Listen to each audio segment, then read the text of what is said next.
Welcome to The Eighth Voice, where we go behind the story and beyond the spotlight.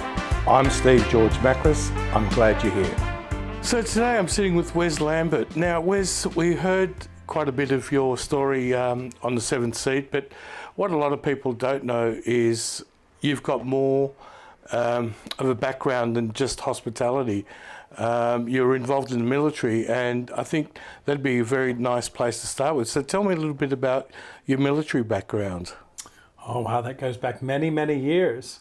So when I was 19 years old, I was lost. I had gone to uni for 2 years and was on scholarship, but a lot of money had been spent to send me to uni, and I didn't know what I wanted to do in life. Now, most 19-year-olds don't know what they want to do in life, but I was really lost. I didn't know if I wanted to be a doctor or in business.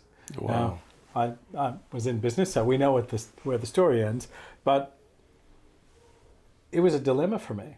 So, very vulnerable story. A recruiter knocked on the door in the summertime when I was off from uni, and I actually had I was working in my hometown in Bainbridge, and a recruiter knocked on the door. And we sat down and I told him my dilemma. I said, I'm not sure. And he said, look, we have programs that you can just go active duty for a shorter period of time and make up your mind. You don't have to decide your whole life at 19 years old, no matter what your school counselors, no matter what your peers, no matter what your professors tell you. So that was it. By the next day, I had signed all the papers, and then I went to a processing center to learn what job that I qualified for. I qualified for many, but I decided to be a combat medic. So I went back to uni for 6 more months, and then I enlisted in the military. And it's exactly like they say.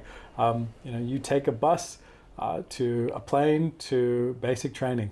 So I went through proper basic training in the United States Army, which is no joke. Made it through and then went to medical training. So I trained to be a National Registry EMT, which basically I could drive ambulances, and that was the qualifications to be a combat medic.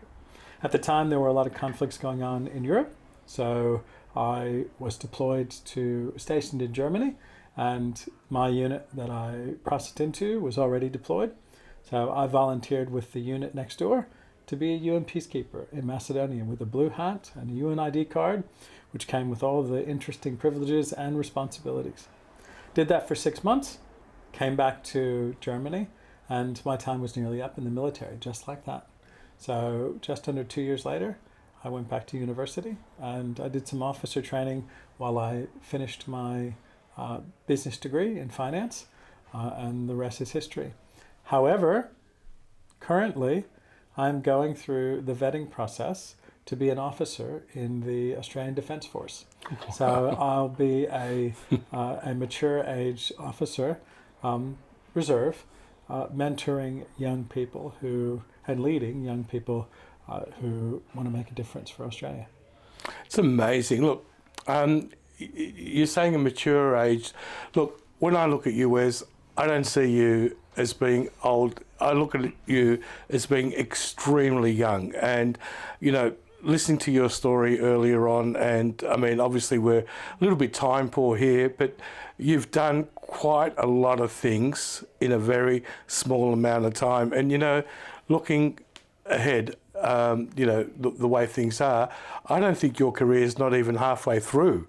So it's amazing what you're doing. So basically, where you are now in your life, apart from your next, career move, is there something that you sort of think, like one day, once things have settled up, because you've got from my understanding, a very newly formed young family, you've got some, young kids, 3 of them, correct? 3 young and 1 9-year-old. Oh, that's right, yep. 4 children. 4 children. So obviously, I mean, you're packing a lot of things in. And I mean, look, I look at you and I think, wow, where does this guy get the energy from? So kudos to you for doing that. But is there something that you're thinking, look, where do you see yourself going in the near future? Have you thought of it, or are you just going to wait and see how it all unfolds? Well, I learned a long time ago, you can't plan past today because we're not promised a tomorrow. So I try not to plan my future if I can help it, because my life has never gone to plan. And so when I plan things, they don't happen. However, later in life, I would love to open a Southern restaurant. Yep. Serving authentic, proper Southern cuisine, not barbecue, but proper Southern food, called cattywampus, which means sideways in Southern slang. Wow. Well, look, you know what? If anyone's going to do it, it's going to be you, Wes. Like I said, your background has been nothing less than extraordinary, and I just want to really thank you for participating. And look, obviously, in the future, if people want to reach out, you'll be on the Eighth Voice podcast, and I'm sure that you'll make yourself available, probably for a bit of a Q&A at some point. And yeah. Well, thank you for the invitation. Thank you so much, mate. Thank you.